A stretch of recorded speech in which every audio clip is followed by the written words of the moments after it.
I know that my father would have loved to have had the Royal Warrant granted in his time, Mm. but he died in 1968, and the, the warrant was granted originally in 1970, January 1979. Mm. But he would have been immensely proud because I remember um, at Winston Churchill's Oh funeral, yeah. the King of Norway came, Mm. and he came to us for his coffee. That's right. And my father was so pleased to have roasted and prepared the coffee for the King of Norway that we've got in the archives photographs of the invoice that went. Yes, and didn't we supply the coffee for the pallbearers Yes, I for think we at the did. funeral? Yes, Yeah. yes. So Yeah. thinking about it, I mean, I can remember when I heard that we were being asked to supply samples of coffee, and I'd been cleaning the roaster out as I, because I was on a stint of actually doing the roasting, Mm. and sitting having probably a cup of coffee or a cup of tea, and feeling rather grimy.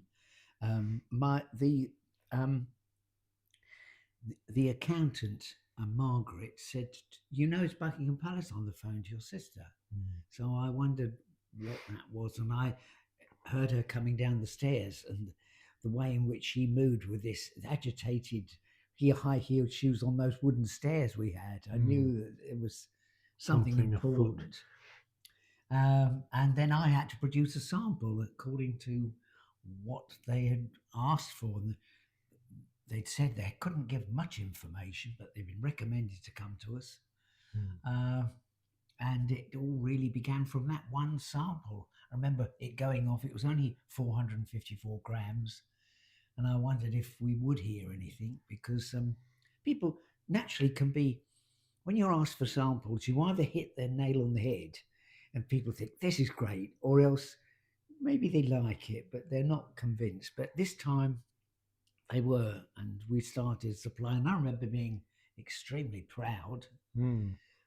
conscious of um, the challenge of always getting the flavors as was Mm. needed. Mm. And you remember that too, because you used to roast it as well. Yeah, much later, because that would have been in 1977, wasn't Yeah. it? Because it 79. Well, yes. no, because you don't get it No, you immediately, don't. You have to serve 3 years. and that was the Queen's Silver Jubilee year. Because I remember I was in the Scouts then. I would have been 13, and we all wore a badge with the coat of arms, Queen's Silver Jubilee, and Mm, there were all those street parties that year, and yes. everyone painted their garage doors with Union Jacks Yes. or some of their cars. So there were Union Jacks everywhere Everywhere. anyway. Yeah, I remember that. Times have changed a bit, but on the other hand, um, I remember the day that they announced the Queen had died, and I was in Holland at the time, and I remember how I was almost surprised at how moved I was by that, Yes. because it wasn't as if she was a young person, she lived to a great age, but it was quite strange because she'd always been the Queen from the moment I was born, and nearly everybody of my generation, you'd have to be your generation to remember a time before Mm. Queen Elizabeth was the Queen. That was it, the Queen. So yeah, it was a big change. And then of course we were wondering what was going to happen to the warrant after that, because obviously her warrant expires, Yes. and it wasn't an absolute guarantee that we would get a royal warrant, although we were obviously still supplying the palace. So there was a long period of wondering what's going to happen next. And I suppose from a logistical point of view for the royal household, there's so many people have the royal warrant, they had to go through a very complex process themselves. And it's once you've got the warrant, you get reviewed. So it's not as if you get it once and then you're left to your own devices and that's the end of it. It is granted for a period of years, and then it's a review, and the review process is quite. complex, Yes. and especially since the succession of His Majesty King Charles, there's a lot of emphasis on sustainability, on recycling, saving energy, all kinds of measures. We'd always been, right from the time I can remember starting in the business, keen on sustainability and who produced the product, how Hmm. it was produced. Yeah.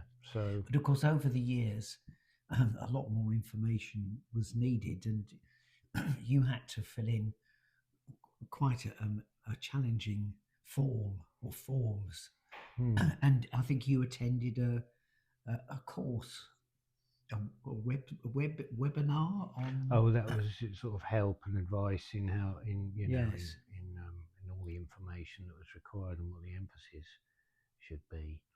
But it was, I think, it's heartening to know that King Charles's view of the world is so progressive in that sense that the environment, is probably it's the biggest issue facing us, yes, and so it's a pleasure to kind of work with somebody who thinks that way, because it's certainly the way I think.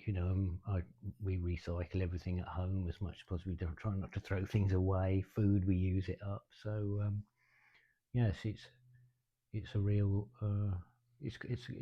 an honour really to yes. supply them. It's a privilege. Like it is Real with honour. so many of our customers, Yes. from generation to generation. I've met countless customers who come in and said, my father and my grandmother were customers, and now Mm. they're customers. So it's all part of, we're a family, they're all families, and They're all important. yeah, it's all about that family sort of relationship and the continuation of it.